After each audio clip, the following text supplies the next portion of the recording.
जाथाया थांनाय मंगलबार मोनानि समाव जादों। मैया प्राय 1टासोआवहाय खबर सफायदों जे गुवाहाटियाव थानाय जितु बिनि बिनानावबो दंखायो, बियो खबर हरदों जे बिब'आ बेबायदि न' सिङावहाय दरजा फांनानै दोङो आरो बेखौ बुखावनानैसो जेनेबा हाबनो हादों आरो बेवहाय बेबायदि गोथै सह'खौ फासि नांनाय बायदि जानानै बोखांनो हादों।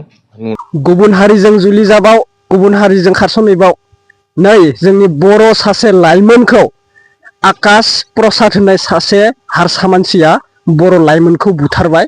नंगौ, बेनिखायनो आं भिडिअनि गेजेरजों बारे बारे बुंबाय थायो नोंथांमोनखौ, जोंनि बर' सेंग्राफोरानो मोजां, जोंनि बर' सेंग्राफोरखौनो ला। आरो बाथ्रा मानिया, मुस्लिम सेंग्राजों खारो, हारसा सेंग्राखौ लायो, दा मानो बुथार जाजाखो बैफोरबायदि। आरो बे बाथ्राखौ आं बुंनाय नङा दै, दा मानो बुथार जाजाखो होननाय बेफोर बाथ्रा आंनि बुंनाय नङा। जों कमेन्टनि गेजेरजोंनो बेफोरबायदि बाथ्राखौ नुनो मोनदों, नंगौना नङा?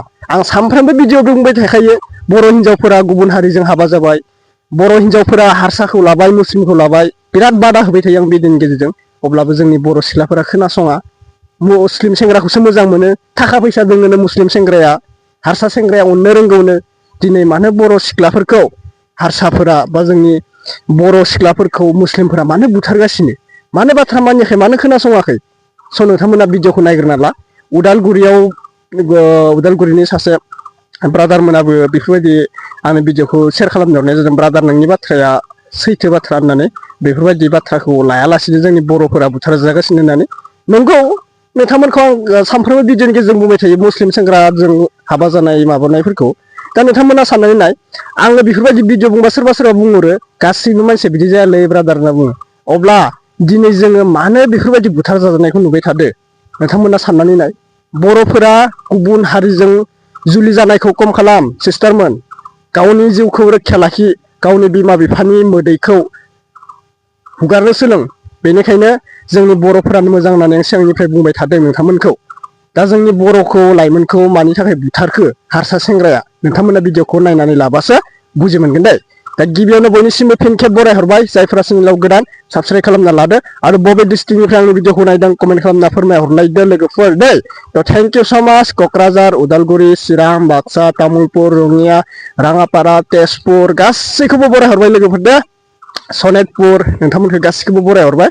धेकियाजुलि ओमफ्राय नायग्रोना लादो जाथाया बबेयाव जानाय, बबे डिस्ट्रिक्टआव जानाय, मानि थाखाय जोंनि बर' सिख्लाया बेजों हाबा जाना बुथार जाजाखो, जों नायग्रोना लानोसै दै।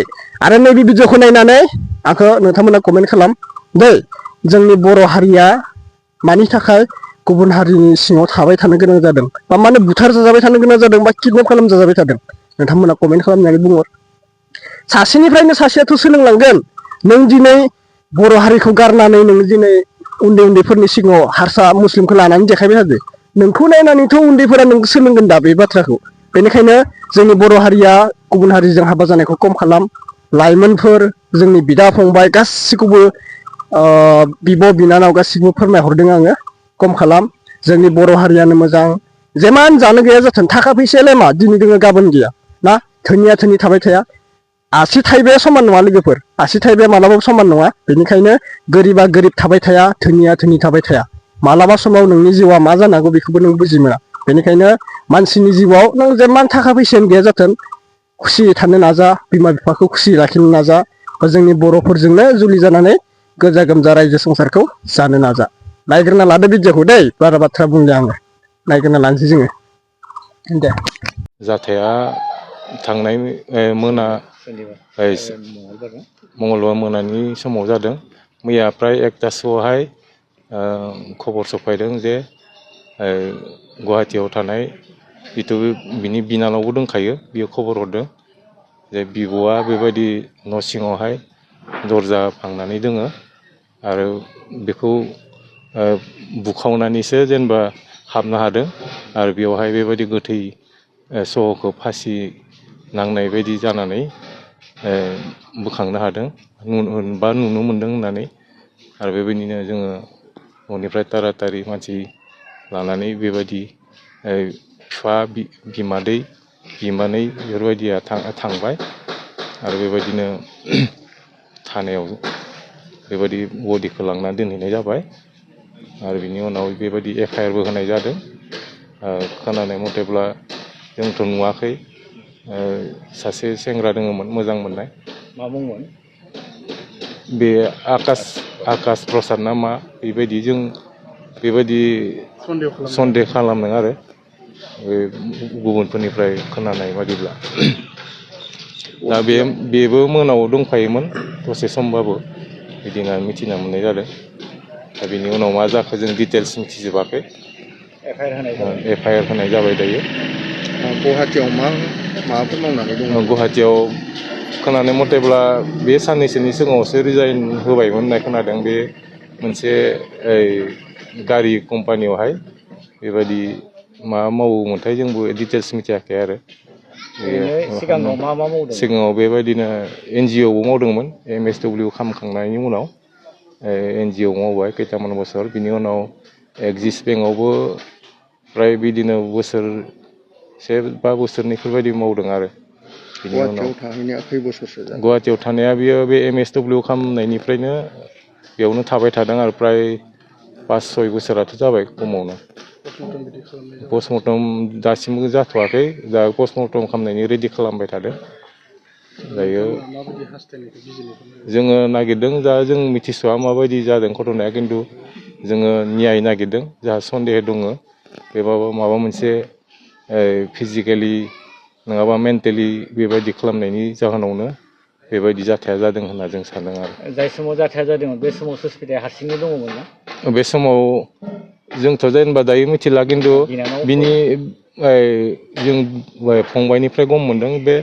10थासोहालागै मोनाव बे बयफ्रेन्डआ बिदों दङमोन आरो भिडिअ कलबो खालामलायोमोन बिसोरो सुस्मितानि नोंथाङा मा जायो सुस्मितानि आं बिमादै जायो आरो सासे बिमादैजों खालामदोंमोन आरो फनखौ आंनि फंबायजों खालामदोंमोन आरो बे समाव बै सेंग्राखौबो नुदों बे समाव नुदों नोंथांमोना माने बेनिखायनो सन्देह खालामदों आरो बे समहालागै दङमोनब्ला बेनो माबा मोनसे खालामदोंबो जानो हागौ बे सेंग्राजोंहाय मालानिफ्राय मोजां मोनलायदोंमोन एबा सोमोन्दोआव दंमोन बेखौ जों डिटेल्स मिथिया खिन्थु माय खोनायोमोन आरो आवगायाव बे माबायावहाय ख्रिस्टमास समाव फैदोंमोनथ' न'आव बे नङा बे माबाया सुस्मिताया न'आव फैनायाव बिदों नांलायनाय बिदि खोनादों आरो जोङो खिन्थु एक्जेक्ट जों बुंनो हाला खोब समाव बिदोंमोन नांलायनाय फनफोराव नांलायनाय खोनायोमोन आरो माब्लाबा सेंग्राखौ आटक खालामबाय नामा आं बेबायदि डिटेल्स मोनथियाखै दायो जेबो मोनाखै आरो निउस मिडियाआव नुनो मोन्दों सेंग्राखौ माने एरेस्ट खालामबाय होननानै थारमाने जों बेयाव इसोरो बिजि जानायखाय फनबो बारा माबा खालामथ'वाखै आरो माब्ला सफैगोन गोथै सहआ फ्राय दायो पस्टमर्टम खालामनायनि उनाव फ्राय 3-4टासोआवसो सफायगोन बिदि सानदों आरो जों শ্ব'ৰুমত কাম কৰিছিলে গুৱাহাটী তাই থকাটো অনুমান 4 বছৰমান হৈছে ল'ৰাটোৰ নামটো আকাশ প্ৰসাদ আজিলৈকে তেনেকুৱা ভাল পায় বুলি মোক আজিলৈকে জনোৱা নাই ঘৰৰ মানুহবিলাক কোৱা মতে বহুত দিনৰ পৰা মানে তাৰ লগত কাজিয়া মানে হৈ আছিলে হয় মানসিক অশান্তি কৰি পেলাই মানে মেণ্টেলটো হেৰেছমেণ্ট কৰি থাকে ৰাতিত খুব কাজিয়া হৈছিলে কাজিয়া হোৱাৰ পিছত মানে ৰাতিত হৈ থাকিল বুলি মানে পিছদিনা গম পালোঁ আৰু হয় মই এফআইআৰ দিছোঁ ল'ৰাৰ ওপৰত এফআইআৰ এতিয়া চলি আছে ল'ৰাজনক বৰ্তমান এৰেষ্ট কৰিছে মেণ্টেলি টৰ্চাৰ কৰি পেলাই মাৰ্ডাৰ কৰা বুলি মই গম পাইছোঁ আৰু জানিছোঁ ছোৱালীৰ লগততো আমাৰ ৰিলেশ্যন তেনেকুৱা মানে ঘৰৰ পৰিয়ালবিলাক মানে কথা পাতি থাকে মোৰ ল'ৰা কথা পাতি থাকে ছোৱালীবিলাক কথা পাতি থাকে ডাঙৰ সৰু ছোৱালী আছে আৰু ঘৰৰ গোটেই মানে পৰিয়ালে প্ৰায় কথা পাতি থাকে ডেইলি সুস্মিতা অকলে থাকে লগত এজনী ছোৱালী আছে সেইজনী মানে সেইদিনাখন নাছিলে হাতীগাঁও আৰক্ষীয়ে গ্ৰেপ্তাৰ কৰে প্ৰেমিক আকাশ প্ৰসাদক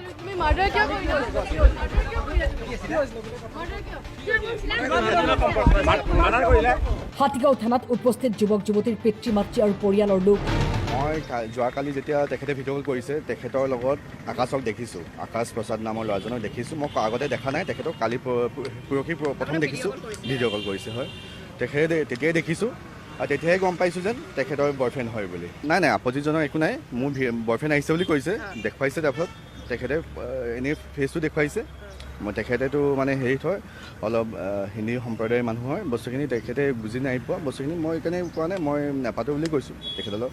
এতিয়া নেপাতো, মই বোলো ড্ৰাইভ কৰি আছোঁ, এতিয়া নেপাতো, পিছতকৈ পাতিম সেইটো বুলি কৈ পেলাই মই কাটিছোঁ ফোনটো। তেতিয়া তেওঁলোক একো নাই, একদম ধুনীয়াকৈ এটা এটমছফিয়াৰত আছে, তেখেতসকল একো কন্দা মেলা একো নাই। নাই ঘৰ মই এতিয়াহে গম পাইছোঁ যেন তেখেতৰ ঘৰটো হৈছে আপোনাৰ পল্টন বজাৰ, এখন হোটেলৰ তেখেতৰ বাপেক হেৰি হয়, অনাৰ হয়, ঠিক আছে, তেখেতৰ ল'ৰা আমাৰ আকাশ প্ৰসাদ।